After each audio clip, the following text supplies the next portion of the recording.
for people who don't know about narcissistic abuse, എന്താ കുറിപ്പിയേട്ട കാര്യം? ഇത് കുഴപ്പമാവുന്ന ലക്ഷണമാണല്ലോ. imagine having Onion in your life.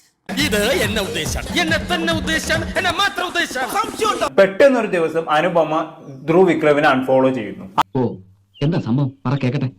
അതിന് പിന്നാലെ പുള്ളിക്കാരൻ ഇൻസ്റ്റാഗ്രാമിൽ ഒരു പോസ്റ്റ് ഇടുകയും ചെയ്യുന്നു. ആ പോസ്റ്റ് ഞാൻ സൈഡിൽ കൊടുക്കാം. ആയിക്കോട്ടെ, ഇന്ന് നമുക്ക് ഇവിടെ തന്നെ കൂടാ, എല്ലാം അറിഞ്ഞിട്ട് തന്നെ കാര്യം. ചിലപ്പോൾ മനസമാധാനം കണ്ടെത്താൻ ജീവിതത്തിലെ ചില അവസാനിച്ച ബന്ധങ്ങളെയും വഴികളെയും നമ്മൾ വിട്ടയക്കേണ്ടി വരും. എന്തോ കുത്തി പറയുന്ന പോലെ എനിക്ക് ഫീൽ ചെയ്യുന്നുണ്ട് കേട്ടോ.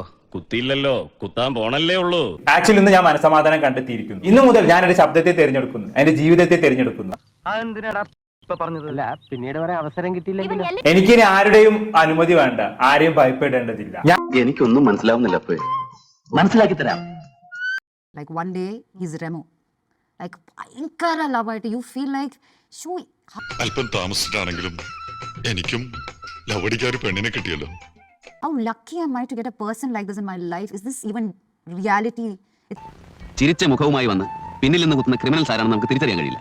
It's like a dream, not a feeling. പറ്റിക്കപ്പെടാൻ ഞാൻ നിന്നോടത്തോണ്ട് അയാൾ എന്നെ പറ്റിച്ചത്. Next day you see Onion.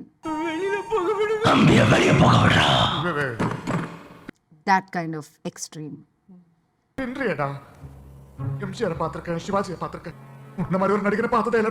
And there is a next day where that person is Ambi, apologizing, begging you, അപമര്യാദയായിട്ട് പെരുമാറി, മാപ്പ് മാപ്പ് മാപ്പ്.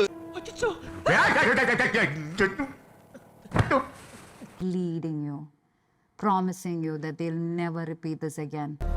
നിവൃത്തിയില്ലാതെ സഹിക്കുകയായിരുന്നു നിങ്ങളുടെ കോപ്രായങ്ങളെല്ലാം ഇത്രയും കാലം. But not anymore. Crying like a baby. And then again the love bombing.